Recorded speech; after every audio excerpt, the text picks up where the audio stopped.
Shalom Bapak Ibu yang dikasih Tuhan. Shalom Bapak Ibu yang dikasih Tuhan. Boleh lambaikan tangan semuanya. Amin, puji Tuhan.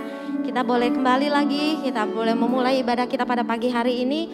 Tidak terasa kita sudah masuki bulan yang kelima di tahun 2022. Waktu cepat berlalu tapi kasih Tuhan tetap ada selalu bersama dengan kita. Pagi ini kita mau siapkan hati kita. Kita mau meninggikan Dia. Kita mau mengucap syukur buat segala kebaikan yang Tuhan. Haleluya, terima kasih. Yuk kita tundukkan sama-sama, tundukkan kepala. Terima kasih Tuhan. Terima kasih Yesus. Pagi ini kami rindu hadirat Allah mencapai semua kami semua Bapa.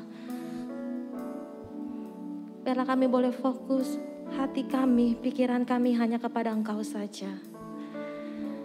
Kami rindu menghampiri tatamu Bapa. Kami rindu menghampiri hadirat-Mu Tuhan. Jamah setiap kami pagi ini Tuhan.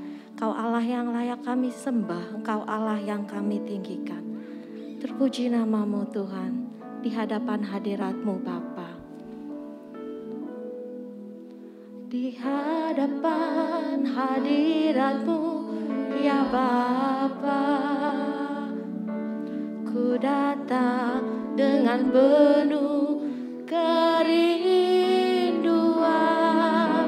Di hadapan hadirat-Mu ya Bapa, segala keangkuhanku. Kita katakan sekali lagi, di hadapan hadirat-Mu, di hadapan hadirat-Mu ya Bapa, ku datang dengan penuh kerinduan. Di hadapan hadirat-Mu ya Bapa, segala keangkuhan, katakan ku sembah Kau, ku sembah Kau, kami sembah Kau Tuhan ya Bapa, ku sembah Kau ya Tuhan, ku tinggikan nama-Mu Yesus dalam hidupku selalu. Yuk kita mau menghampiri tata Dia, kita mengadakan di hadapan hadirat-Mu Tuhan, di hadapan hadirat-Mu ya Bapa, kami datang dengan kerinduan kami Tuhan, dengan penuh kerinduan. Di hadapan hadirat-Mu ya Bapa, segala keangkuhan. Yuk katakan ku sembah Kau, ku sembah Kau, kami sembah Kau Tuhan ya Bapa, ku sembah Kau ya Tuhan, kami tinggikan nama-Mu Yesus dalam hidupku selalu. Ku sembah Kau, ku sembah Kau. Saya undang Bapak Ibu sama-sama bangkit berdiri, katakan ku sembah Kau Tuhan ya Tuhan, ku tinggikan nama-Mu Yesus dalam hidupku ku sembah Kau. Haleluya, haleluya, kami sembah Kau Tuhan ya Tuhan, ku tinggikan nama-Mu Yesus dalam hidup kami Tuhan, dalam hidupku selalu. Saya undang Bapak Ibu semua angkat tangan kita katakan ku sembah Kau, ku sembah Kau. Haleluya ya, kami sembah Kau Tuhan, Engkau Allah yang dahsyat dalam hidup kami. Terima kasih Tuhan, inilah pujian kami Yesus. Amin.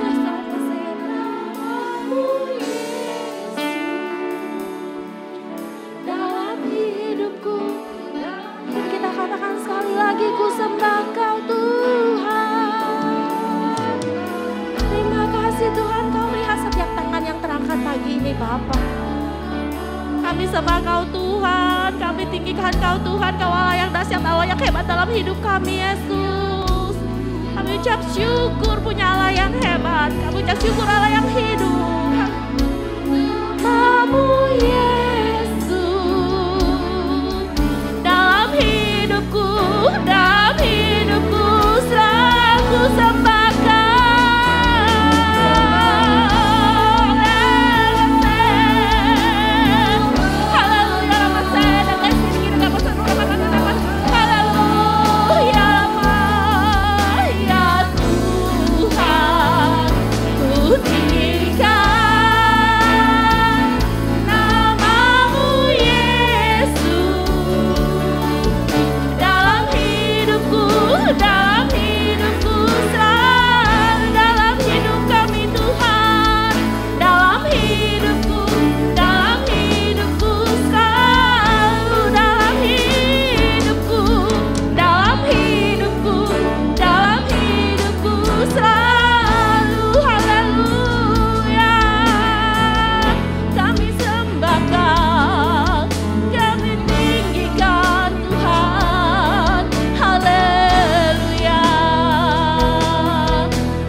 Tuhan, terima kasih Roh Kudus, terima kasih Bapa. Kau Allah yang ajaib, Allah yang dahsyat, Allah yang hebat dalam hidup kami. Begitu banyak pertolongan, kebaikan Tuhan dalam setiap kami. Hari lepas hari Kau Allah yang gak pernah tinggalkan kami. Kau Allah yang senantiasa bersama-sama dengan kami. Tuhan, haleluya Yesus. Terima kasih Tuhan.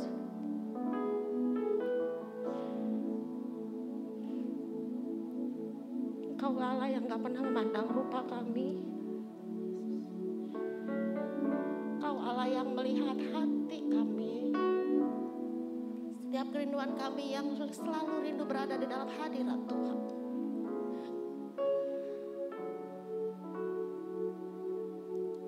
Kesombongan keangkuhan kami semua hilang ketika kami berada di dalam hadirat-Mu Yesus. Kami gak ada apa-apanya tanpa-Mu Bapa. Hanya Kau Allah yang kami layak kami tinggikan. Kau yang Allah yang kami sembah Yesus. Terima kasih. Terima kasih Tuhan Yesus. Terima kasih. Terima kasih Tuhan.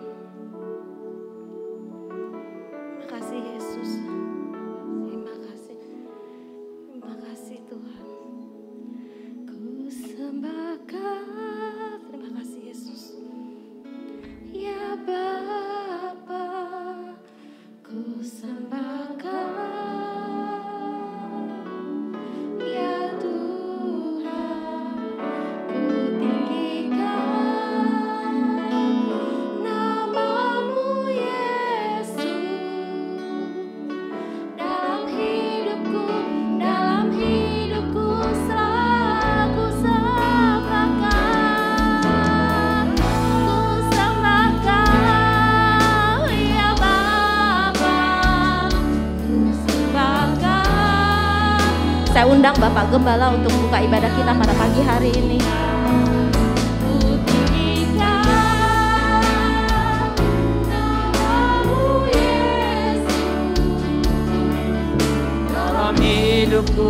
Dalam hidupku selalu, dalam hidupku selalu, dalam hidupku selalu.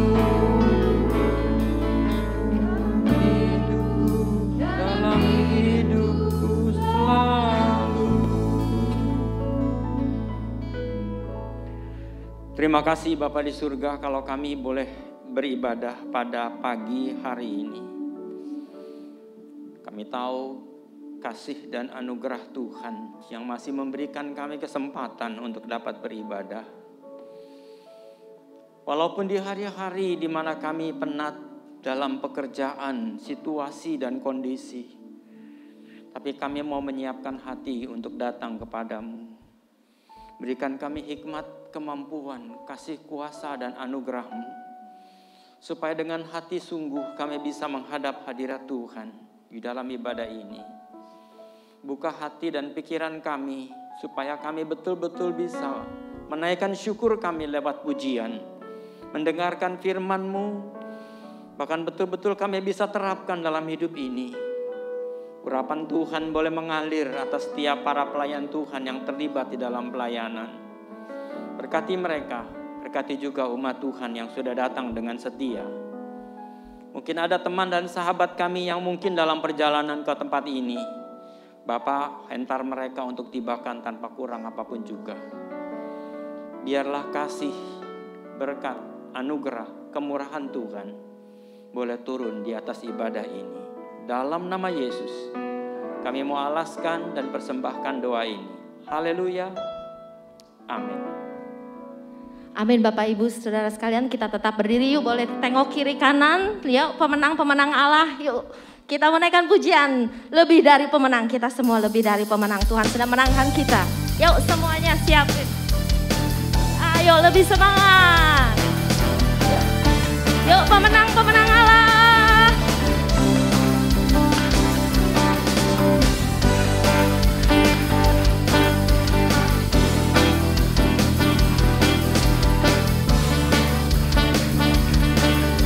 Yuk katakan lebih dari pemenang. Lebih dari pemenang dalam segala perkara. Bisa dikalahkan oleh kuasa darahnya. Jika Allah di pihak kita, siapa dapat melawan? Kita lebih dari pemenang. Lebih dari pemenang. Lebih dari pemenang dalam segala perkara. Iblis tadi kalahkan oleh kuasa darahnya. Jika Allah di pihak kita, siapa dapat melawan? Kita lebih dari pemenang. Haleluya. Kibarkanlah panjinya, Yesus Raja segala raja. Haleluya. Haleluya. Bangkitlah gerejanya, kita lebih dari pemenang.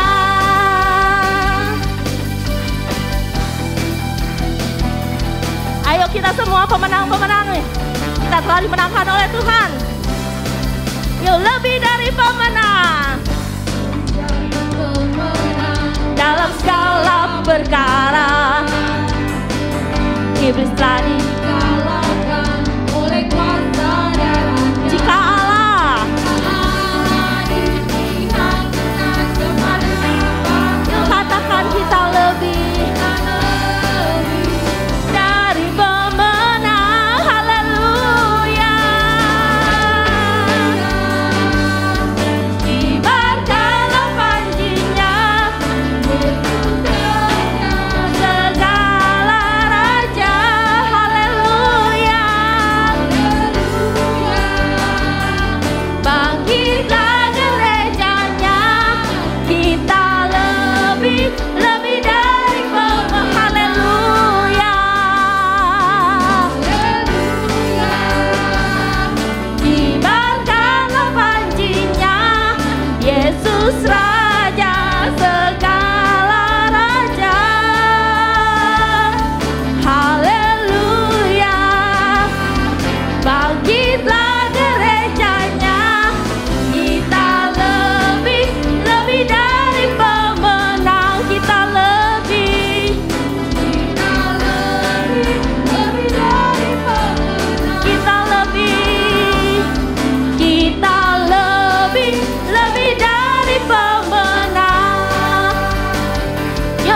pemenang Allah. Kita diberi kuasa untuk menaklukkan iblis. Yuk kita gak pernah takut lagi karena Allah ada di pihak kita. Siapa lawan kita? Ku diberi kuasa. Ku diberi kuasa dari Raja mulia, menaklukkan musuh di bawah kakiku. Pakai kuasa Raja mulia. Bila ada bersamaku, siapa jadi lawanku? Ku diberi kuasa. Ku diberi kuasa dan Raja mulia, menaklukkan musuh di bawah kakiku. Ku pakai kuasa dari Raja mulia. Allah ada bersamaku, siapa jadi lawanku? Sungguh besar Kau Tuhan, sungguh besar Kau Tuhan. Engkau perisai hidupku, ku berdiri dengan iman, iman dalam Yesus Tuhan. Kau yang memberi kemenangan, ku bersorak merayakan. Terpujilah Engkau Raja segala raja, sungguh besar Kau Tuhan. Amin.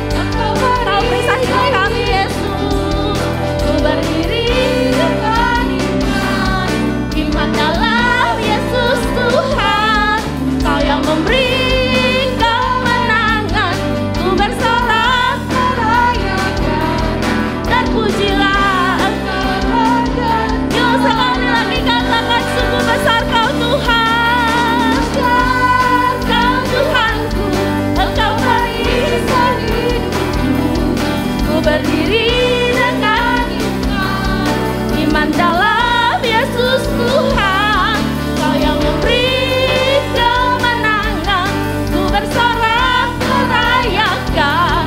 Terpujilah Engkau Raja segala raja. Terpujilah, terpujilah Engkau Raja segala raja. Sekali lagi terpujilah Engkau Raja segala raja.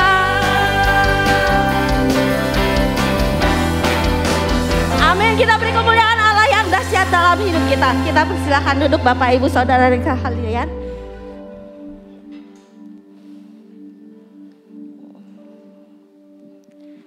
Yuk kita mau siapkan hati kita. Seringkali kita merasa kalau kehidupan kita terlalu berat. Seringkali kita komplain sama Tuhan, kok Tuhan gak tolong saya. Seringkali kita bilang, Tuhan gak lihat saya apa ya gitu. Tuhan, kok saya dicuekin gitu. Tuhan itu gak pernah tinggalkan kita. Tuhan itu gak pernah cuekkan kita. Kita yang terlalu khawatir akan kehidupan kita. Padahal Tuhan bilang rancangan Tuhan adalah indah buat kita semua. Dalam Filipi 4 ayat 6 dikatakan, jangan hendaklah kamu khawatir apapun, tapi nyatakanlah segala hal pada Tuhan dalam doa. Seringkali kita merasa doa kita biasa-biasa saja. Seringkali kita merasa Tuhan kalau doanya bagus mungkin dijawab. Tuhan kalau doanya indah mungkin dijawab. Enggak.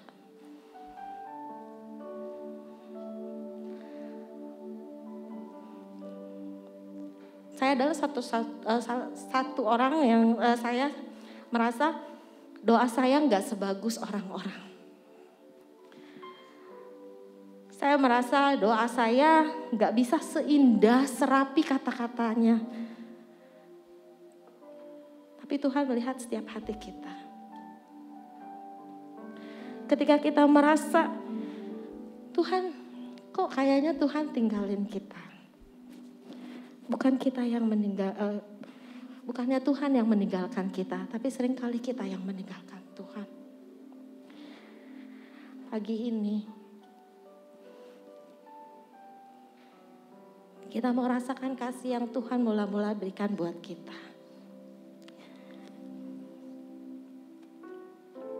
Mungkin yang merasa sudah kering, ingat kebaikan Tuhan. Pertama kali kita bertemu dengan Tuhan, pertama kali kita merasakan kasih Tuhan dalam hidup kita, itu menjadi pegangan kekuatan buat kehidupan kita. Jangan pernah berpikir Tuhan tinggalkan kita, tapi kitalah yang selalu meninggalkan Tuhan. Tuhan ada, Tuhan selalu menyertai. Kita siapkan hati kita. Tuhan Yesus, terima kasih. Kita katakan, Yesus, aku cinta kepadamu. Yesus, aku cinta kepadamu. Yesus, aku cinta kepadamu.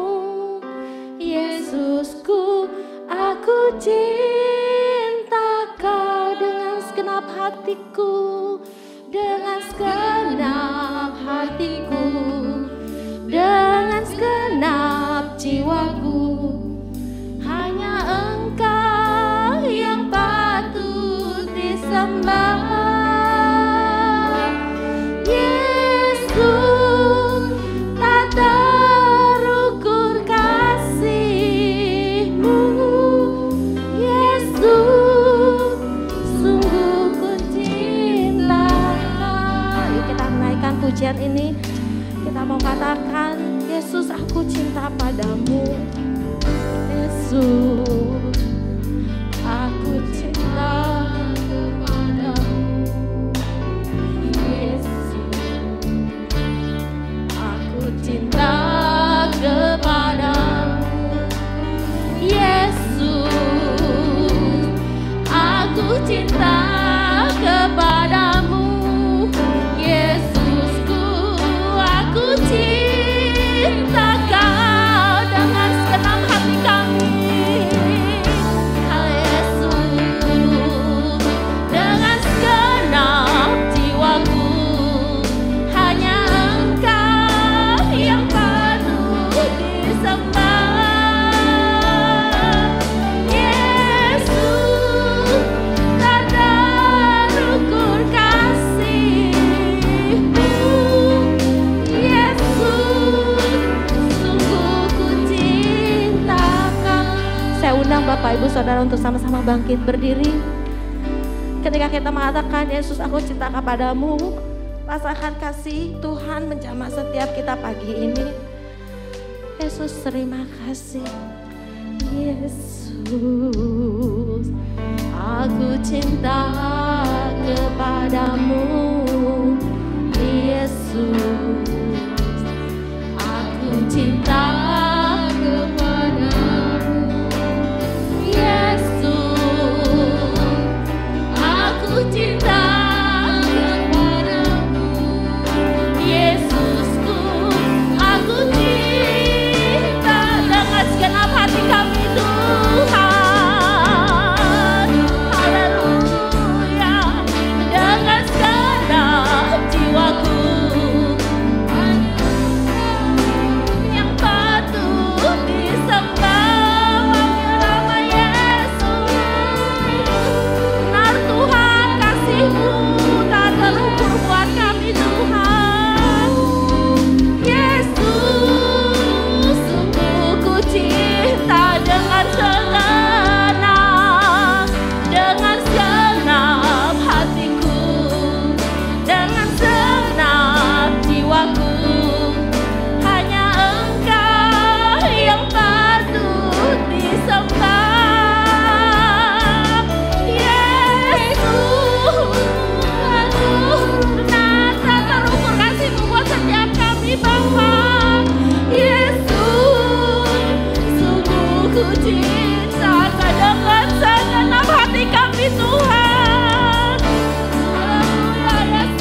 hatiku dengan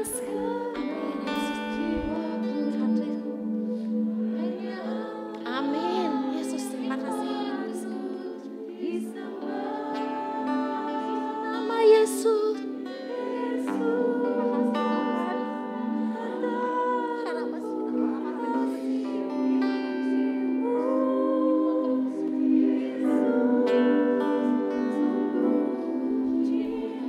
Dengan segenap hati kami, dengan segenap hati Yesus,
Sungguh ku cintakan.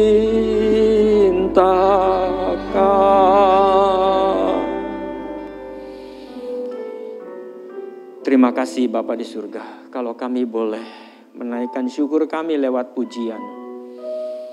Terima kasih Bapa kalau kami boleh menaikkan pujian kami, bahkan kami boleh menaikkan doa kami ke hadapan-Mu. Kiranya Tuhan sendiri yang membukakan hati dan pikiran kami untuk mendengar firman-Mu. Ajar kami ya Bapa, lewat Roh Kudus yang Kau sudah taruh di dalam kami, supaya firman yang kami dengar, Roh itu akan mengajarkan kami jauh lebih banyak dari apa yang kami dengar. Terima kasih Bapa buat segala urapan, kasih dan anugerah-Mu. Biarlah ketika kami duduk diam, kuat kuasa Allah boleh bekerja. Segala yang sakit boleh sembuh. Segala yang susah boleh dikuatkan dan diteguhkan. Yang menghadapi tantangan dan situasi yang sulit, Tuhan bukakan jalan. Kami tahu Bapa, Engkau adalah Allah yang maha kuasa. Kami serahkan firman-Mu ini di dalam tangan kasih setia-Mu. Roh Kudus ambil alih seluruh kegiatan kami. Dalam nama Yesus kami sudah berdoa. Amin. Amin. Silakan duduk. Shalom. Puji Tuhan kalau kita diberi kesempatan untuk sama-sama bisa berbakti pada hari ini. Karena begitu banyak orang yang pengen berbakti, akan susah untuk berbakti. Apalagi masa-masa yang sukar, masa-masa yang sulit di hari-hari ke depan. Iblis akan berusaha sekuat tenaga untuk menjatuhkan banyak anak Tuhan. Mari kesempatan yang baik kita mau gunakan dalam waktu yang singkat. Mungkin hanya 1,5 jam atau paling lama 2 jam kita berbakti. Tapi kita bisa merasakan tangan kuasa Tuhan. Tema kita hari ini adalah diubahkan menurut kehendak-Nya. Saya ambil topik ini kenapa? Karena ada begitu banyak topik yang seharusnya saya mau bawakan. Tapi saya mau merangkum dari 5 topik yang pernah saya bawa. 5 bulan. Maksud saya sampai bulan terakhir ini. Di dalam satu nama yang namanya diubahkan menurut kehendak-Nya. Kita tahu di dalam bulan-bulan yang sudah lewat, kita sudah belajar bagaimana kita mesti mempunyai visi ke depan. Karena kita tahu kita diberkati untuk memberkati, menjadi terang. Kita bisa betul-betul menjadi terang. Bagaimana kita bisa menjadi terang kalau kita sendiri tidak punya terang? Bagaimana kita bisa memberkati kalau kita sendiri tidak punya berkat. Bagaimana kita bisa menyanyi kalau kita punya suara tidak baik. Bagaimana kita memainkan musik kalau kita mainan musik kita tidak baik. Segala sesuatu Tuhan bentuk diri kita demikian rupa, bukan karena engkau hebat, karena kasih karunia.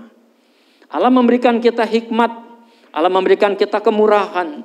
Enggak semua orang mempunyai hikmat yang sama. Enggak semua orang mempunyai kasih yang sama. Enggak semua orang mempunyai kekayaan yang sama. Enggak semua orang mempunyai kepandaian yang sama. Semua digunakan oleh Allah untuk satu maksud, gerejanya tumbuh kuat. Agar ia berfungsi, yang menjadi mata berfungsi dengan baik. Yang jadi telinga berfungsi dengan baik. Yang jadi tangan berfungsi dengan baik. Yang jadi kaki berfungsi dengan baik. Yang jadi jantung berfungsi dengan baik. Yang jadi paru-paru berfungsi dengan baik. Semua alat-alat tubuh ini berguna. Tidak ada satu alat pun di dalam tubuh kita yang gak penting. Tapi jangan mengambil alih tugas yang lain untuk kita. Jangan jadi paru-paru mau berubah menjadi jantung atau jantung mau jadi paru-paru, enggak jalan. Marilah kita sama-sama menjalankan fungsi dan tugas. Karunia yang Allah beri, gunakanlah untuk gerejanya. Itu sebabnya mengapa Allah memberikan kepada kita masing-masing kemampuan yang berbeda. Tujuannya cuma satu, supaya berfungsi seluruh tubuh Kristus. Pikiran kita ini kita mesti robah terlebih dahulu. Kalau kita sudah diberkati, bagaimana kita tahu? Itu sebabnya mindset kita mesti berpikir dengan baik. Kita memulai mindset kita ini harus sadar. Kita tidak lagi ada di bawah kutuk, tapi kita ada di bawah kasih karunia. Kita tidak lagi di bawah gelap, tapi kita ada di dalam terangnya yang ajaib. Kita tidak lagi di dalam kesulitan untuk berusaha dengan keras. Karena Alkitab kita kalau kita terkutuk, kita bekerja dengan keras, baru kita bisa mendapatkan hasil. Tapi dalam kasih karunia, Allah turut serta di dalam melaksanakan tugasmu. Bukan berarti kamu tinggal diam dan nganggur, nggak bikin apa-apa, langsung dapat diberkati. Enggak. Allah turut serta di dalam segala aktivitas kita. Jadi kita mesti bekerja juga, kita juga mesti berusaha, kita juga mesti melakukan segala hal. Tetapi ingat, Allah turut bekerja. Itu yang mesti kita tahu perbedaannya. Mindset kita mesti ubah. Pikiran kita mesti ganti dengan sesuatu yang baru. Karena Allah sudah memindahkan kita dari situasi yang salah kepada situasi yang benar. Dalam hidup yang mati menjadi hidup yang kekal. Kita tidak lagi mati di dalam dosa, tapi kita hidup di dalam kekekalan Allah. Ini mindset mesti dirubah. Mindset kita betul-betul pikiran kita ini kita robah. Emosi kita juga kita mesti robah. Yang dulunya gampang marah, sekarang kita penuh dengan kasih. Yang dulunya nggak sabaran, sekarang kita bisa menjadi sabar. Yang dulunya penuh dengan aktivitas-aktivitas yang tidak baik, tapi kita mesti berubah menjadi yang baik. Itu bicara emosional. Itu bicara bagaimana kita bersikap dalam emosi. Bukan hanya itu keinginan-keinginan kita. Dulunya kita pengen begini menurut kehendak kita. Tapi kita mesti robah. Bukan kehendakmu, tapi kehendak Tuhan yang jadi atas kita. Ini mesti kita robah konsep pemikiran, konsep hidup. Itu sebabnya mengapa 3 bulan pertama itu yang kita bahas. Pikiran, kehendak, emosi, tujuan. Itu adalah satu kesatuan. Pola yang kedua, kita gak cukup hanya pikiran kita berubah. Kita gak cukup emosi kita berubah. Kita gak cukup kehendak kita berubah. Tapi mulai bertindak. Itu kita tahu kita sudah ada dalam satu kondisi yang kuat, yang baik, yang hidup dengan betul. Tapi kita mesti lakukan. Karena iman tanpa perbuatan adalah sia-sia. Sesuatu yang kita pikirkan baik tapi tidak pernah kita kerjakan itu tidak ada gunanya. Menolong orang baik, tapi kalau kamu nggak pernah menolong orang, nggak ada gunanya.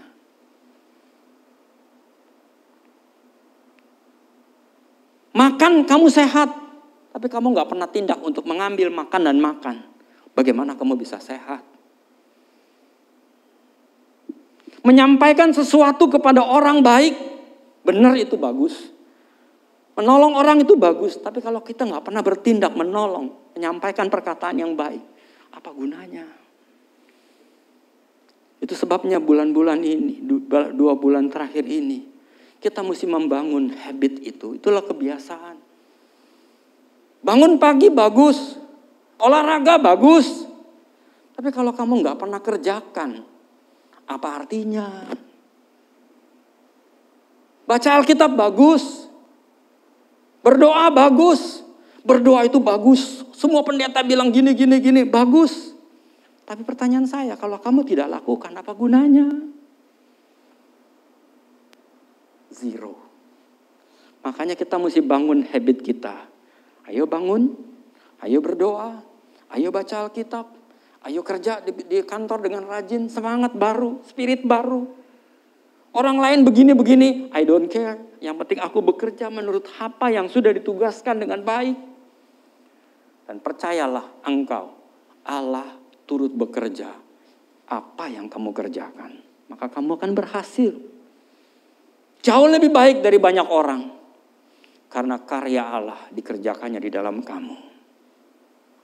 Ini yang mesti kita pegang dalam hidup kita ini. Mindset kita bagus, sudah diubahkan. Sekarang pola tindakan kita mesti diubahkan. Tindakan kita mesti dijalankan. Maka sebab itu saya rangkum dengan satu ayat. Mari kita buka di dalam Matius pasal 4. Matius pasal 4.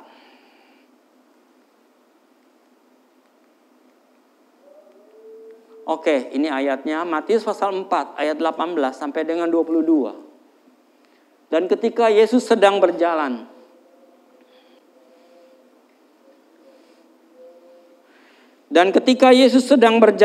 menyusur danau Galilea, ia melihat dua orang bersaudara, yaitu Simon yang disebut Petrus dan Andreas saudaranya. Mereka sedang menebarkan jala di danau, sebab mereka penjala ikan. Yesus berkata kepada mereka, "Mari ikutlah aku, dan kamu akan kujadikan penjala manusia." Lalu mereka pun segera meninggalkan jalannya dan mengikuti dia. Dan setelah Yesus pergi dari sana, dilihatnya pula 2 orang saudara, yaitu Yakobus dan anak Zebedius dan Yohanes saudaranya, bersama ayah mereka Zebedius, sedang membereskan jala di dalam perahu. Yesus memanggil mereka dan mereka segera meninggalkan perahu serta ayahnya lalu mengikut dia. Ayat ini bilang, Yesus punya kehendak, Yesus punya rancangan, Yesus punya tujuan. Apa? Menjadikan mereka penjala manusia. Jadi yang pertama kita mesti tahu ada tujuan. Ketika kita bertindak, ada tujuan. Ketika kita bekerja, ada tujuan. Ketika kita melakukan sesuatu, ada tujuan. Ketika kita sekolah, ada tujuan. Untuk apa kamu ngambil sekolah jurusan kedokteran? Supaya aku jadi dokter. Ada tujuan. Kenapa kamu ambil akuntan di sekolah ini? Supaya aku jadi akuntansi di perusahaan-perusahaan. Ada tujuan. Ketika kita kuliah, ada tujuan ketika kita bekerja. Ada tujuan ketika kita melakukan sesuatu. Yesus memanggil murid-muridnya. Tujuannya jelas. Menjadikan mereka penjala manusia. Apakah tidak terjadi? Terjadi. Petrus orang hebat menjadi penjala dan banyak orang dapat diselamatkan karena firman Tuhan yang dia sampaikan. Karena tindakan-tindakan yang dia kerjakan. Ada tujuan. Nah itu sebabnya pola pikir Petrus mesti diubahkan. Pola pikir Andreas mesti diubahkan. Pola pikir Yohanes mesti diubahkan. Pola pikir Yakobus mesti diubahkan. Pola pikir Nathanael mesti diubahkan. Pola pikir banyak di situ murid-murid Tuhan yang dipanggil semua satu persatu. Pola pikirnya mesti berubah.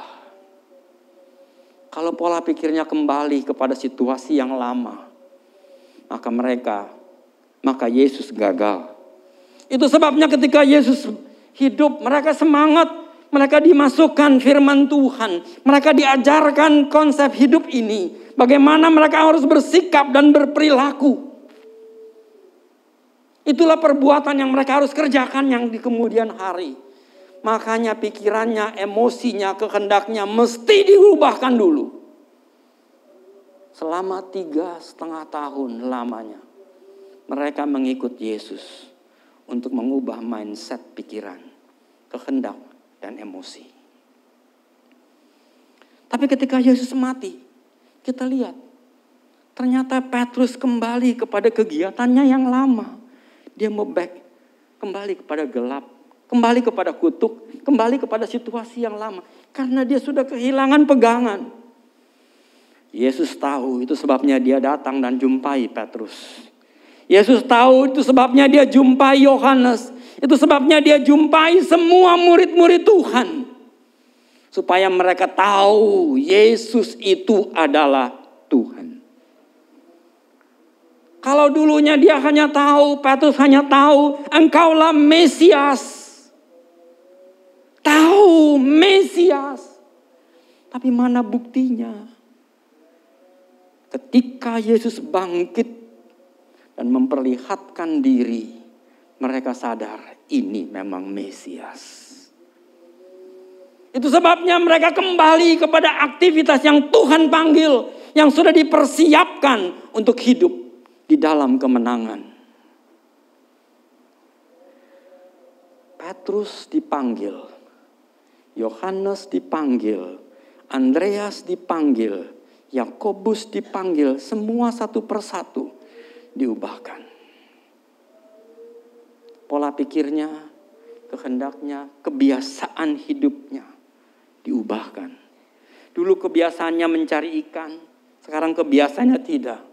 Dia datang ke ibadah, dia datang untuk melayani, dia datang untuk memberkati. Itu kebiasaan-kebiasaan mesti dibangun. Kebiasaan tidak terjadi dengan biasanya, terjadi dengan tiba-tiba. Tidak. Kebiasaan harus dibentuk. Makanya Yesus butuh 3 tahun untuk membentuk karakter mereka dengan betul. Karakter seorang murid, karakter seorang yang takut Tuhan, karakter seorang yang betul-betul hidup di dalam kemenangan. Ini karakternya semua mesti dirubahkan, mindsetnya berubah, kehendaknya berubah, emosionalnya berubah. Dan tidak cukup kalau dia hanya diam, makanya mesti bergerak dan bertindak. Bagaimana kita hidup? Bagaimana kita mesti diubahkan? Bagaimana kita mesti berada dalam situasi ini? Perhatikanlah. Kita tahu Petrus diubahkan. Betul-betul dia diubahkan dari penjala ikan menjadi penjala manusia. Kita mengerti Petrus berubah. Dulunya dia mencari ikan, sekarang dia mencari anak-anak, orang-orang yang dapat dia bawa kepada Kristus. Musa diubahkan dari seorang ahli hukum di negerinya, di Mesir. Tapi dia menjadi hamba Tuhan yang lembut hati. Butuh waktu berapa lama untuk memproses Musa? 40 tahun. Kok gak sama Petrus cuma 3 tahun, Musa 40 tahun. Beda orang, beda sikap, beda perilaku. Saya percaya kita tidak sama. Mungkin kita sudah mengikut Tuhan, sudah mengenal Yesus berapa tahun. Oh, saya baru mengenal Yesus 5 tahun. Oh, saya baru mengenal Yesus 10 tahun. Oh, saya sudah berbakti mengikut Tuhan sejak saya anak-anak. Berapa tahun kamu diubahkan menjadi alat dalam tangan Tuhan? Butuh waktu. Petrus berubah 3,5 tahun, 3 tahun lamanya. Musa berubah 40 tahun lamanya. Paulus berubah 3 tahun lamanya. Petrus, murid-murid Tuhan yang 12 itu butuh waktu 3 tahun bersama dengan Yesus. Paulus juga perlu 3 tahun, tapi dia tidak perlu Yesus selalu hadir dengan dia. Ini mau menggambarkan kepada situasi seperti kita. Nggak perlu Yesus nongol di depan kita, mengajar kita bagaimana. Tuhan mau kasih tahu seperti Paulus. Dia nggak ada Yesus di depan dia. Dia nggak ada Yesus di samping dia. Dia nggak ada Yesus ketika dia berkata-kata kepada orang. Tapi yang dia pegang adalah firman Allah. Sama seperti kita nggak ada Yesus di depan kita. Kita nggak ada Yesus waktu kita mau tidur. Kita nggak ada Yesus dimanapun. Tetapi di dalam kita ada firman Tuhan. Tuhan mau mendidik kita. Mau membina kita. Paulus 3 tahun. Berapa tahun kita dibentuk oleh Tuhan? Sama seperti Musa, 40 tahun. Ada yang lebih barangkali. Hari ini kita mau sadar. Pembentukan kepada kita. Karakter kita dibangun. Sikap hidup kita dibangun. Perilaku kita dibangun. Tergantung kitanya. Maukah kita spontan untuk melaksanakan panggilan itu? Atau kita mau menundanya? Ini pertanyaannya. Maukah kita melakukan sesuai dengan apa yang mau Tuhan bentuk? Kondisi yang penting adalah pertama, Petrus perlu bertobat dari hidup lamanya. Begitu pula dengan kita, ini yang perlu kita garis bawahi. Kita mesti bertobat dari pola hidup yang lama menjadi pola hidup yang baru. Kita mesti berubah dari dulunya malas-malesan untuk baca Alkitab. Sekarang spirit dengan bangun dan bangkit. Dulunya kita nggak mau berdoa. Sekarang kita bangun terus berdoa dalam hidup ini. Dulunya kita malas untuk berbuka suara. Sekarang bangkit dan buka suara. Perlu waktu dan perlu pertobatan. Jadi kita mesti bertobat dari kebiasaan lama, dari tradisi orang Yahudi. Tradisi-tradisi yang mengikat kita, tradisi-tradisi orang-orang Yahudi yang mengikat mereka untuk tidak bisa berdaya. Berubah pola pikir atau mindset, ini yang penting.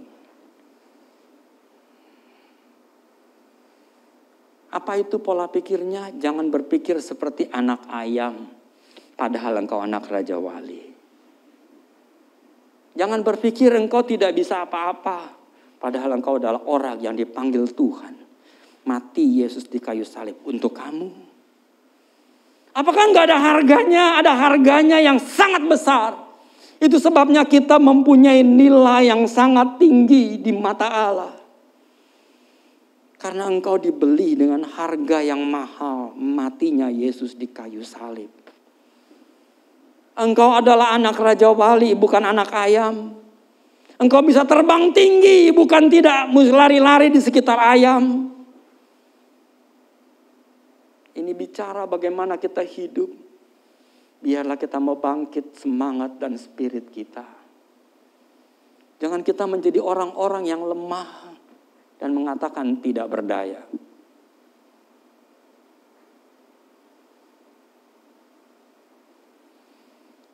Yang kedua, Petrus perlu iman yang tidak goyah. Bertobat saja tidak cukup, perlu iman. Anak Tuhan hanya bertobat saja enggak cukup, perlu iman. Petrus mempunyai iman yang tidak goyah, betul, harus dibuktikan. Ketika dia menghadapi tantangan, ketika dia menghadapi situasi yang sulit, dia tetap teguh. Kenapa? Di dalam Ibrani pasal 11 ayat 6 berkata, tetapi tanpa iman tidak mungkin orang yang berkenan kepada Allah. Sebab barang siapa berpaling kepada Allah, dia harus percaya bahwa Allah ada. Dan bahwa Allah memberi upah kepada orang yang sungguh-sungguh mencari Dia. Tuhan mau kita sadar, kita mengerti bahwa Allah itu ada. Dan saya mau bilang, bukan hanya Allah itu ada, Allah itu Bapakmu. Yang kita bisa minta kepada Dia dan Dia bisa memberi kepada kita. Dia adalah Allah yang maha kuasa, bukan Allah yang tidak berdaya. Dia adalah Allah yang super power, bukan Allah yang gak punya kemampuan. Dia adalah Allah yang hidup, bukan Allah yang mati.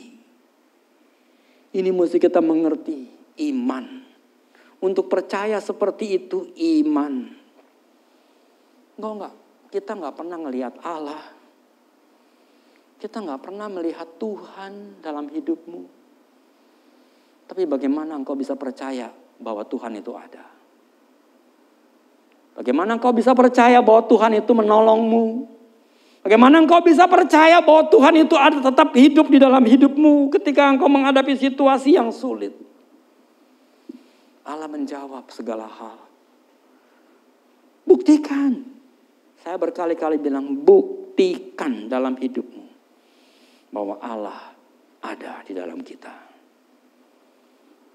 Iman itu tanpa perbuatan, tanpa kenyataan kita akan sia-sia. Satu pengetahuan adalah perlu dibuktikan. Apakah iman dengan pengetahuan itu beda? Bedanya tipis. Itu sebabnya mengapa kita punya iman perlu dibuktikan. Pengetahuan perlu dibuktikan. Kalau pengetahuan sudah dibuktikan, maka itu tidak bisa disangkal. Itu menjadi kebenaran. Dan kebenaran itu yang paling kuat, yang tidak bisa diubahkan oleh apapun juga. Begitu pula dengan iman. Iman kalau engkau sudah buktikan, maka imanmu tidak akan pernah goyah. Petrus membuktikan dia punya iman, makanya dia buktikan. Dan ternyata betul. Emas dan perak tak ada padaku. Di dalam nama Yesus, bangkitlah dan berjalan. Orang itu bangkit dan berjalan. Imannya dia buktikan. Allah yang dia sembah, Tuhan Yesus yang dia kenal. Yang berkata, dalam namaku engkau minta kepada Bapa, maka dia beri. Dia buktikan. Dan terjadi. Itu sebabnya kita punya iman, kita mesti buktikan. Sehingga kita punya iman tidak goyah. Allah Bapa yang kita kenal adalah nyata, mendengar, dan melakukannya untukmu. Ingat ini, Dia adalah Allah yang betul-betul ada, real. Ada COVID? Ada COVID? Ada ya? Enggak, mana dia? Enggak ada tuh COVID-nya, enggak ada sekitar kita, di mana-mana enggak ada. Jalan. Kalau enggak ada, kenapa kita pakai masker? Kenapa kita pakai cuci tangan? Paham maksud saya? Karena kita tahu itu ada dan eksis di mana-mana. Enggak kelihatan, Pak. Karena sudah dibuktikan, itu ada. Begitu pula dengan kita percaya bahwa Allah itu ada. Buktikan. Kalau engkau nggak bisa membuktikan bahwa Allah itu ada, maka kita tidak punya iman kepada Dia.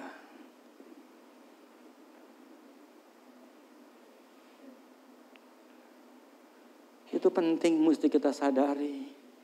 Allah nggak kelihatan, virus juga nggak kelihatan, tapi ada. Engkau punya kakek, nenek. Engkau punya kakek. Mana? Udah meninggal. Ada nggak? Gue nggak ngeliat tuh. Tapi sejarah membuktikan dia ada. Begitu pula dengan Yesus, sejarah membuktikan dia itu ada. Yesus Kristus juga mengatakan, aku menyertaimu. Buktikan sekarang bahwa Kristus menyertai kita di dalam segala aspek hidup ini. Pak, Yesus kan gak kelihatan dulu, Pak. Sekarang gak ada. Apakah kamu percaya bahwa Yesus itu ada? Sejarah membuktikan dia pernah ada di bumi ini. Sejarah pernah mencatat, dia berkata, aku menyertai kamu selama-lamanya. Buktikan.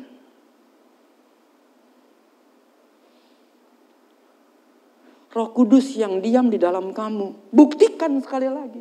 Kalau memang Roh Kudus diam di dalam kita. Jangan cuma ngomong ini dan itu. Fakta ini yang perlu kita sadari. Petrus punya iman tidak goyah. Karena dia tahu Allah yang dia sembah, Bapa yang kekal, itu eksis, nyata, real. Kristus yang dia kenal, yang akan menyertai dia, itu betul. Penyertaannya tidak pernah tinggal diam. Roh Kudus yang diam di dalam dia ketika dia mendapatkan roh itu pada waktu hari Pentakosta. Sebelumnya Petrus gak punya Roh Kudus. Roh Kudus mungkin datang sesaat keluar lagi. Itu PL perjanjian lama. Tetapi di dalam perjanjian baru ada satu kenyataan ketika Roh Kudus masuk ke dalam kamu. Dia akan tinggal di dalam kamu selama-lamanya. Buktikan kalau engkau punya Roh Kudus. Jangan kata orang, kata dirimu sendiri. Jangan ditipu oleh segala situasi dan keadaan. Tapi buktikan dirimu sendiri bahwa engkau punya Allah yang tidak bisa diubahkan oleh keadaan, diubahkan oleh situasi, diubahkan oleh kenyataan ini dan itu. Kalau engkau sudah membuktikan dia betul, maka itu menjadi kebenaran di dalam dirimu, dan kebenaran itu tidak bisa diubahkan. 5 kali 5 adalah 25, itu kebenaran. Orang lain bilang, enggak, 24,9. Kamu tidak akan pernah percaya. No, 25. Karena kebenaran yang sudah dibuktikan, itu tidak mungkin bisa berubah. Iman yang sudah terbukti dalam hidupmu, tidak mungkin kau bisa diubahkan oleh apapun. Biarlah iman itu menjadi kebenaran, dan kebenaran itu ada di dalam kamu.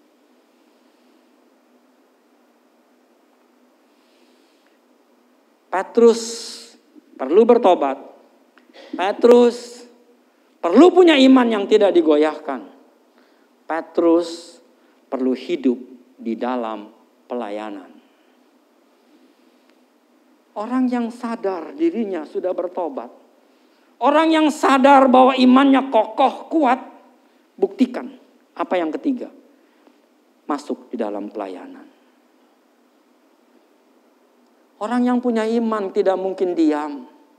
Orang yang punya iman tidak mungkin hanya duduk diam.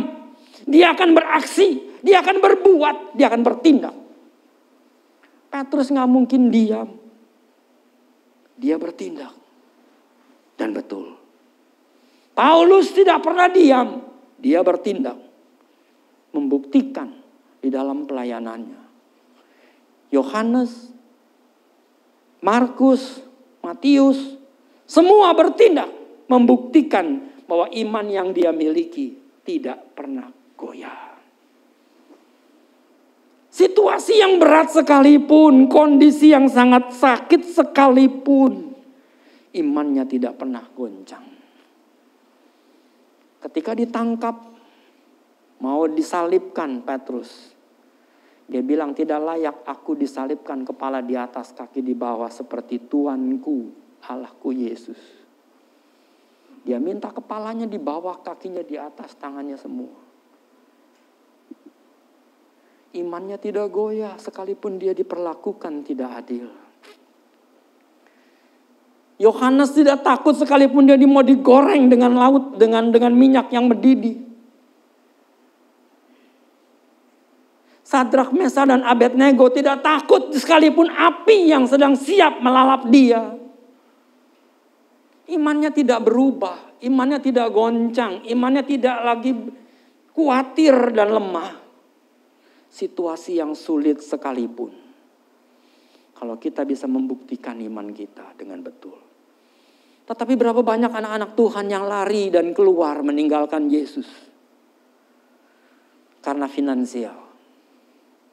Karena kedudukan. Karena jabatan. Karena wanita. Karena pria. Karena apapun saya tidak tahu. Trust your faith. Percayalah. Buktikan. Maka engkau akan menjadi kuat.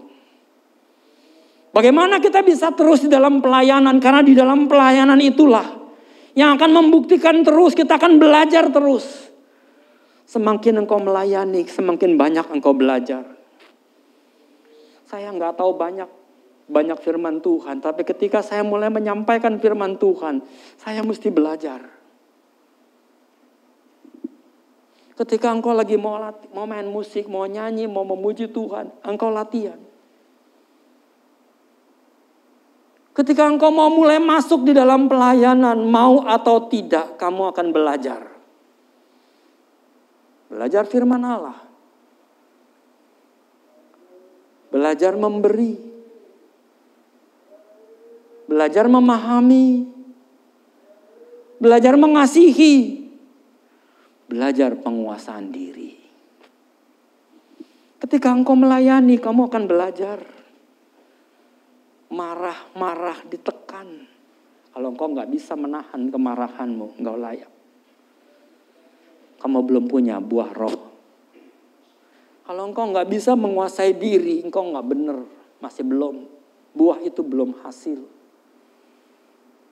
Kalau engkau nggak bisa memberi, engkau belum bisa menjadi berkat. Kalau engkau nggak bisa memahami, bagaimana engkau bisa dipahami?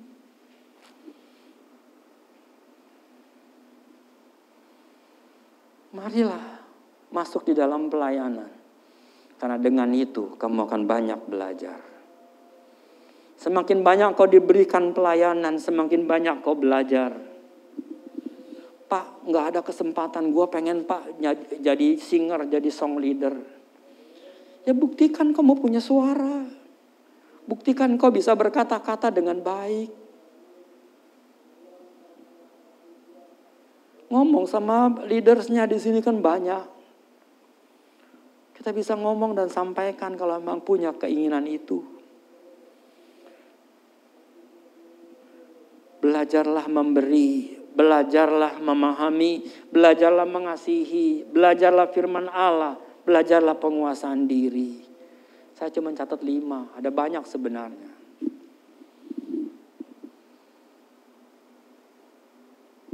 Yang keempat, Petrus perlu hidup di dalam iman. Hidup di dalam iman. Tadi hidup di dalam pelayanan. Pelayanan kayaknya enak, tapi kamu perlu iman.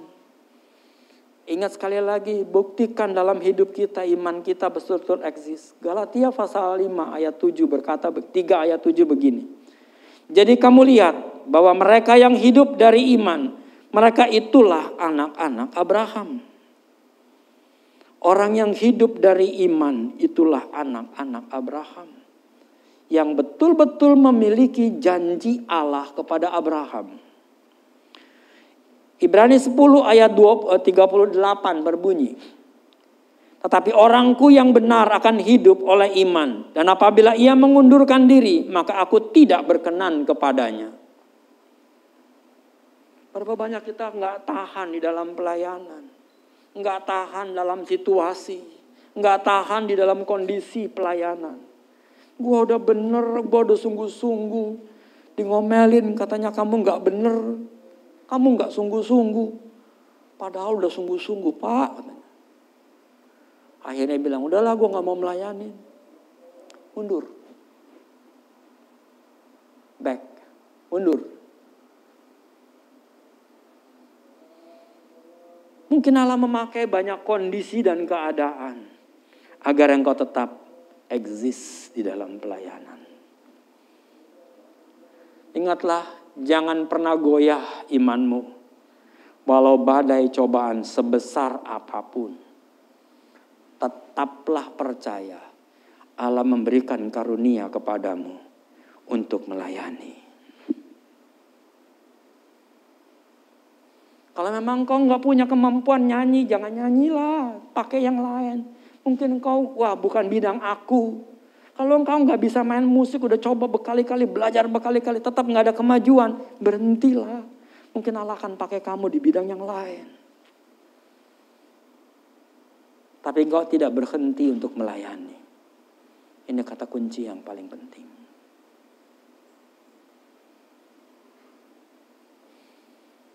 Kalau kita menghadapi tantangan dan cobaan, pandang terus kepada Yesus.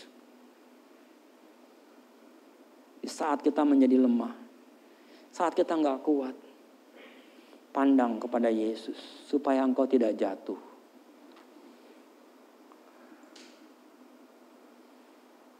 Kalau kita melihat Yesus, dia menderita untuk kita. Dia yang nggak bersalah dijadikan salah. Dia yang nggak berdosa dijadikan dosa. Dia memikul segala kesalahan kita. Segala dosa kita ditanggungnya di kayu salib. Pandanglah dia. Penderitaan yang kita alami tidak sebanding dengan penderitaan yang Yesus alami. Jangan pandang kiri atau kanan. Engkau akan tenggelam. Petrus ketika ditantang oleh Yesus. Izinkanlah aku, kata Petrus, untuk datang kepadamu. Waktu di perahu, Yesus berkata, akulah Tuhan, akulah Yesus. Petrus berteriak, kalau engkau Tuhan, biar aku juga jalan di atas ini. Itu sesuatu yang impossible. Tapi Yesus berkata, mari, buktikan apa yang kau percayai. Dia mulai melangkah. Dan ketika dia mulai melangkah kakinya ke air, dia mulai surprise. Yang surprise bukan Petrusnya, murid-murid yang lain. Petrusnya enggak ngeh kalau dia lagi kakinya pindah ke air. Dia enggak berasa bahwa kakinya nginjek air. Dia jalan terus di atas air. Manusia satu-satunya saat itu yang jalan di atas air. Sedangkan murid-murid yang lain bengong melihat Petrus bisa jalan di atas air. Tetapi ketika dirasanya tiupan angin, ketika engkau berjalan di dalam pelayanan, engkau tidak merasakan bahwa mujizat demi mujizat terjadi dalam hidupmu. Pekerjaan Allah yang luar biasa akan terjadi dalam hidupmu. Tapi ketika engkau merasakan angin tiupan, silir-silir, engkau menyadarkan kamu. Dan ketika dia lihat ke kiri dan ke kanan, hei, aku ada di atas di lautan yang besar. Ketika dia ngerti dan dia disadarkan dalam dirinya pokok hidupnya, maka dia mulai tenggelam. Dia tidak lagi berjalan di dalam iman. Dia tidak lagi berjalan melihat Yesus, tapi melihat fakta kiri dan kanan. Berapa banyak kita juga sama. Melihat ke kiri dan ke kanan. Melihat si anak Tuhan si A jatuh. Anak Tuhan si B jatuh. Kita berkata, ya dia aja jatuh gimana gue. Ketika melihat kondisi A, kondisi B. Mulailah gentar dan takut. Biarlah kita mau berjalan sesuai dengan angan dan pikiran Tuhan. Supaya kita hidup di dalam takut akan Tuhan. Bapak dan Ibu, ada 4 hal kita bisa bicara hari ini. Kalau kita mau betul-betul kita punya relationship kita dengan orang-orang di sekitar kita. Dengan teman kita, dengan sahabat kita, dengan orang lain. Ingatlah, itu penting. Karena dengan itu kamu membuktikan bahwa kamu hidup di dalam Kristus. Bangunlah kebiasaan ketika dulunya kita tinggal marah-marahin orang. Bangunlah kebiasaan kita mulai memberikan kepada orang. Kasih. Mulailah kita membangun relationship kita dengan orang. Membangun hubungan kita dengan orang. Bukan maunya kita, tetapi kehendak Tuhan yang jadi. Minta hikmat dari Tuhan supaya kita bisa menjadi terang. Supaya kita bisa menjadi berkat. Supaya kita bisa memberi, melayani. Engkau bukan dilayani, tapi engkau melayani. Itu Alkitab bilang. Ketika kita bergaul dengan banyak orang, ketika kita bergaul dengan teman, sahabat, saudara kita yang lain. Engkau bukan dilayani, tapi melayani. Marilah punya konsep di dalam hidup kita. Bangun kebiasaan-kebiasaan untuk melayani, bukan dilayani. Ketika kita ketemu dengan sahabat, ketika kita ketemu dengan orang, ketika kita ketemu dengan lingkungan di mana kita ada, ketika kita berada di dalam situasi ruangan bersama-sama dengan orang-orang di sekitar kita. Bagaimana engkau bisa melayani, bukan engkau dilayani. Bukan karena engkau pandai, maka engkau orang-orang harus respect kepada kamu. Bukan karena kamu kaya, maka orang-orang lain harus dengar apa yang kamu mau katakan. Tapi bagaimana kamu bisa melayani banyak orang? Itulah kata kunci yang penting. Ketika kita ada bersama dengan orang. Bangunlah habit ini. Bangunlah kebiasaan ini. Maka saya percaya engkau akan dipakai Tuhan luar biasa. Hari ke depan kita tahu. Dunia ini akan berubah. Dengan adanya 2 tahun COVID ini. Dunia ini akan berubah. Cara pandang ibadah akan berubah. Cara konsep bagaimana berhubungan sosial berubah. Tapi satu hal yang perlu kita ingat. Hidup takut Tuhan. Amin. Kita mau berdoa.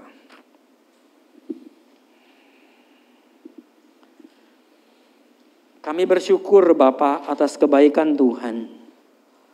Atas kemurahan, kasih karunia dan hikmat-Mu kepada kami.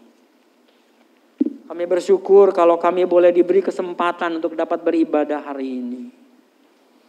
Kami bersyukur kalau kami punya kesempatan untuk dapat melayani hari ini. Bapa, biarlah kiranya kasih karunia-Mu akan terus turun ke atas kami. Dan jadikan kami alat dalam tangan-Mu. Menjadi berkat dimanapun kami ada.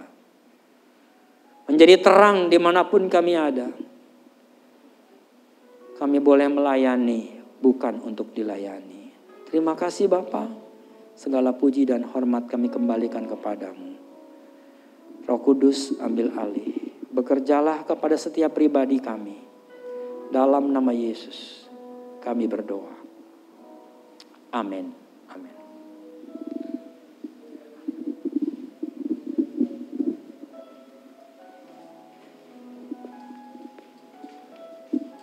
Di depan saya kita masuk di dalam acara perjamuan kudus. Hari ini kita mau sama-sama mengenang kembali akan kematian dan kebangkitan Kristus. Ini adalah roti dan anggur yang melambangkan tubuh dan darah Kristus. Simbolik perjanjian baru. Darah Yesus yang tertumpah di kayu salib membuat kami, kita semua hidup di dalam kebenaran. Paulus mengingatkan jangan kita mengambil roti dan anggur ini tanpa membedakan tubuh dan darah Kristus. Supaya kita sama-sama menyadari Kristus yang hidup di dalam kita. Dia tinggal di dalam kita. Immanuel. Mari sebelumnya kita mau bangkit berdiri. Kita mau berdoa. Kita mau berdoa, para pelayan perjamuan boleh ke depan. Kita sama-sama mengambil bagian di dalam pelayanan ini. Supaya kita layak mengambil roti dan anggur. Supaya kita dibenarkan di matanya. Bapa di surga, kami datang padamu, kami bersyukur kalau kami boleh diberi kesempatan untuk mengambil roti dan anggur sebagai perjamuan. Kiranya Roh Kudus yang diam di dalam kami, mengingatkan kami apa yang salah yang sudah kami buat. Kiranya Roh Kudus memberikan pengampunan kepada kami. Bapa di surga yang memberikan keputusan, Kristuslah yang kau sudah berkorban buat kami. Ampuni kesalahan kami, ampuni kelemahan kami, ampuni kekurangan kami, supaya kami layak mengambilnya. Bapa, kami menyerahkan roti dan anggur ini menjadi tubuh dan darah Kristus bersama dengan kami. Di dalam nama Yesus kami sudah berdoa. Amin. Amin. Silakan duduk. Ya Yesus, selamat bagiku, bagi dia.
Ada yang belum rapat roti dan anggur yang ingin ikut perjamuan boleh angkat tangan. Oke, sudah semua kita bangkit berdiri. Saya mau ajak pikiran kita kepada 2000 tahun yang silam. Ketika Yesus ada bersama dengan murid-muridnya.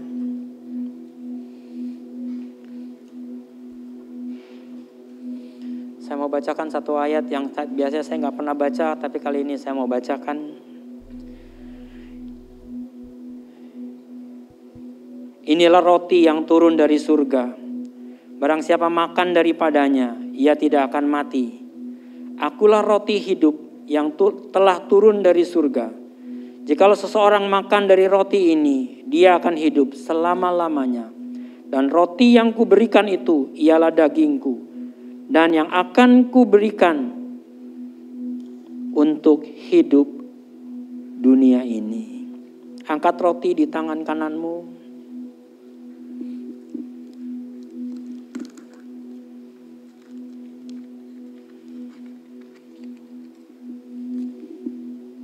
Yesus berkata, inilah tubuhku yang dipecahkannya bagi kamu.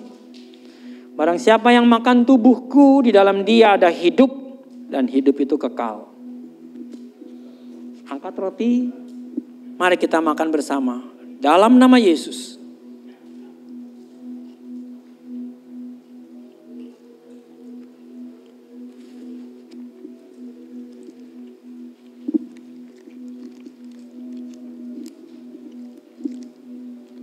Sekarang buka cawanmu.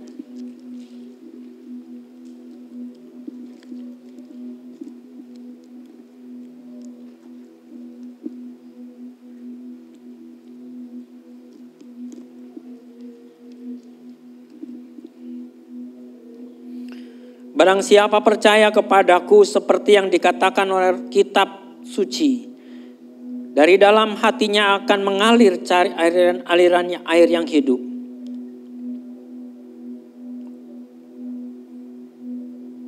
Yang dimaksudkan ialah roh yang akan diterima mereka bila mana dia percaya, dan roh itu akan diam di dalam kita untuk selama-lamanya.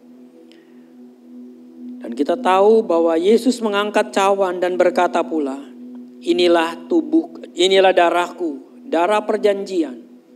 Barang siapa yang minum darahku, dia akan hidup, dan hidup itu kekal. Aku akan membangkitkannya pada hari kebangkitan.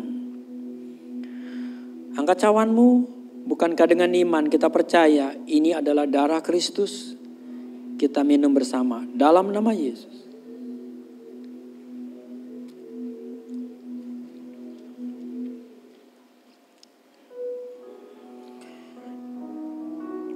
Sekarang dalam tubuhmu mengalir tubuh dan darah Yesus. Barang siapa yang makan dagingku dan minum darahku, dia mempunyai hidup yang kekal, dan aku akan membangkitkan dia pada hari akhir zaman. Kami bersyukur Bapa kalau kami boleh diberi kesempatan hari ini untuk dapat menikmati tubuh dan darah Kristus.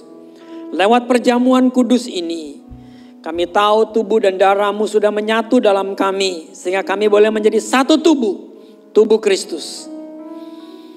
Satu iman kepada Allah yang kekal. Satu umat pilihan Tuhan, imamat yang rajani, bangsa kepunyaan Allah. Agar supaya kami memberitakan betapa besar karya Tuhan yang dikerjakannya di dalam kami. Bapa, karena itu kami mohon anugerah-Mu, jamahan tangan Tuhan atas setiap kami. Bila mana yang sakit, dalam nama Yesus, biarlah dia jadi sembuh. Yang lemah dikuatkan. Yang dalam tantangan hidup Tuhan berikan solusi dan jalan keluar. Sehingga kami boleh menjadi umat Tuhan yang bisa menceritakan betapa besar Tuhan yang sudah Engkau kerjakan bagi kami. Keselamatan yang kekal, damai sejahtera di bumi ini.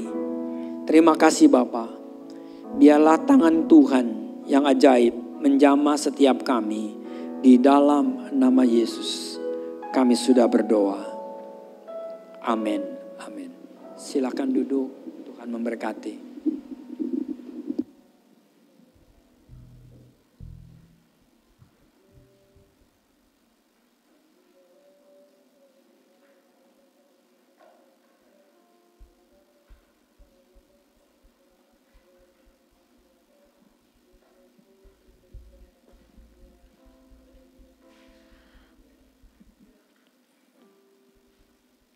Saya akan bacakan pengumuman. Kita sudah mengikuti perjamuan kudus. Dan terima kasih untuk Bapak Gembala yang sudah melayani kita dalam firman Tuhan dan perjamuan kudus.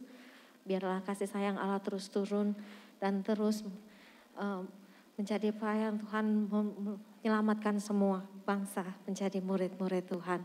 Dan juga seluruh pelayan Tuhan yang ambil bagian pada pagi hari ini, kami ucapkan terima kasih, biar kasih sayang Tuhan terus mengurapi kami dan terus memberkati kita semua. Ada dua pengumuman yang perlu diperhatikan. Yang pertama, perubahan tayangan ibadah via YouTube GKPY Jatinegara. Yang pertama, perubahan tayangan ibadah via YouTube GKPY Jatinegara.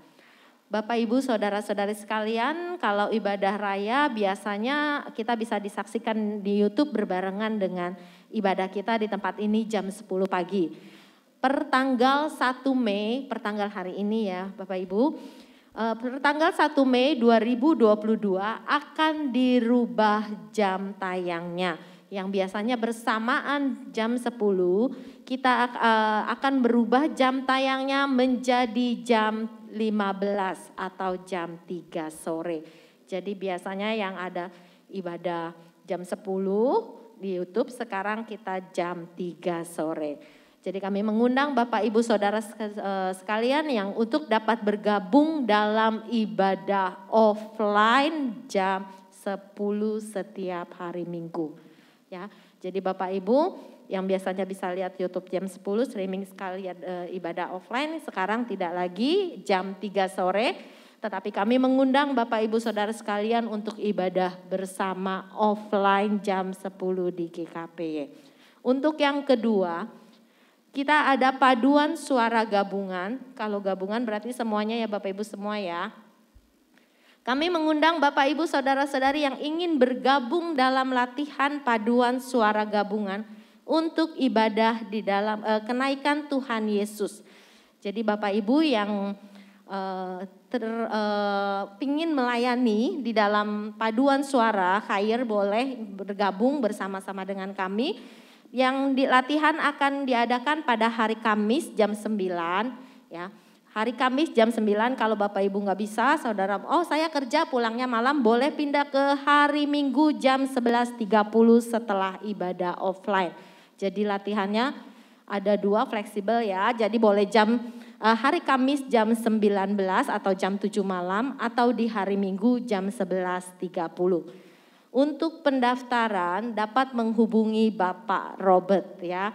Untuk pendaftaran dapat menghubungi Bapak Robert. Bagi Bapak Ibu Saudara-saudari yang ingin tergabung dalam KAIR, dalam paduan suara, boleh menghubungi Bapak Robert. Terima kasih, demikian pengumuman hari ini. Tuhan Yesus memberkati GKPY ini rumah kita. Yuk saya undang Bapak Ibu sama-sama untuk bangkit berdiri. Kita akan tutup ibadah kita pada pagi hari ini. Saya undang untuk Bapak Gembala.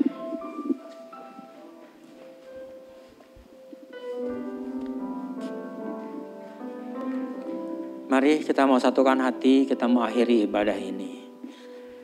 Kembali kami datang padamu ya Tuhan di akhir ibadah ini. Kami bersyukur kalau kami boleh diberi kesempatan untuk dapat mengikutinya dari awal sampai akhir. Kami pun akan kembali kepada kegiatan dan pekerjaan kami masing-masing. Biarlah hikmat, kasih, dan kekuatan dari Tuhan akan terus menyertai langkah demi langkah kami.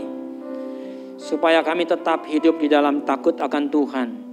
Kebenaran-kebenaran Kristus boleh terus dinyatakan lewat hidup ini. Terima kasih Bapa. Kami berdoa buat negeri dan bangsa kami Indonesia. Tuhan tolong negeri ini dari segala macam tantangan-tantangan yang mau menghambat negeri ini. Yang mau merusak sistem tatanan yang sudah ada. Biarlah Roh Kudus boleh bekerja secara luar biasa atas negeri dan bangsa kami ini. Roh pertobatan boleh datang atas negeri dan bangsa kami. Beri hikmat kepada Pak Jokowi, para menteri dan aparatur pemerintahan, badan legislatif dan yudikatif, untuk dapat menegakkan keadilan dan kebenaran di negeri ini. Sehingga dunia boleh melihat bila Kristus ditinggikan, maka banyak orang akan datang kepadanya. Terima kasih Bapa. Kami mohon kemurahan Tuhan memberkati setiap kami. Khususnya bagi para pelayan Tuhan dan aktivis yang terlibat hari ini di dalam pelayanan. Tuhan beri hikmat lebih daripada apa yang mereka sudah punya.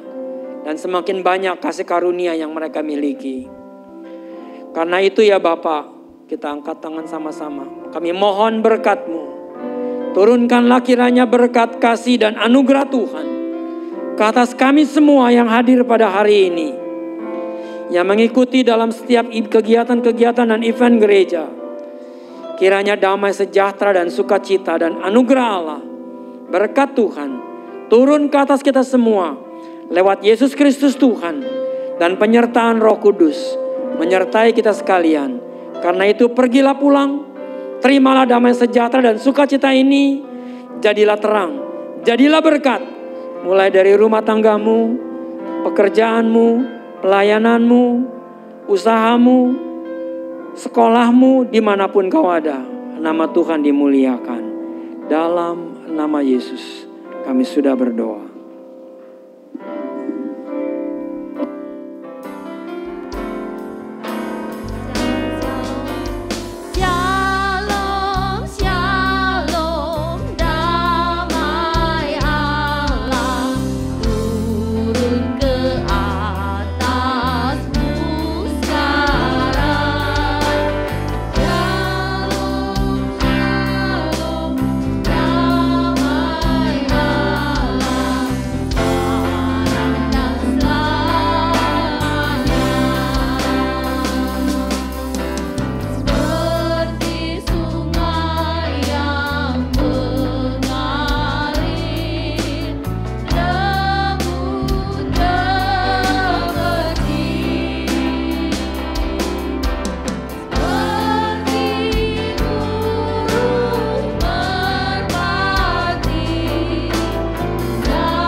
minggu. Tuhan Yesus memberkati.